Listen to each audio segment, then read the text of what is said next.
यंदाच्या वर्षी 12वीच्या निकालातही अच्छे दिन पाहायला मिळाले। 12वीचा आज जाहीर झालेला निकाल आतापर्यंतचे सगळे रेकॉर्ड ब्रेक करणारा ठरलाय। राज्याचा एकूण निकाल 90% लागलाय। तो आतापर्यंतचा सर्वाधिक टक्केवारीचा निकाल आहे। निकालात कोकण विभागाने बाजी मारली आहे, तर मुंबई विभागाची मात्र पिछाडी झाली आहे। मुंबई विभागाचा निकाल 88.30% इतका लागलाय,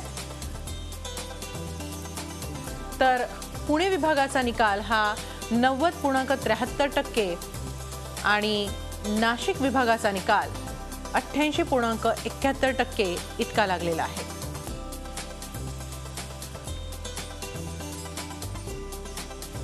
एकूणच मुंबई विभागाची काहीशी पिछाडी पाहायला मिळते, तर यंदाही सगळ्या विभागात मुलींनीच बाजी मारली आहे। राज्यभरातून मुलींचं उत्तीर्ण होण्याचं प्रमाण हे 93.50% इतकं आहे, तर मुलांचं उत्तीर्ण होण्याची टक्केवारी 87.23% इतकी आहे।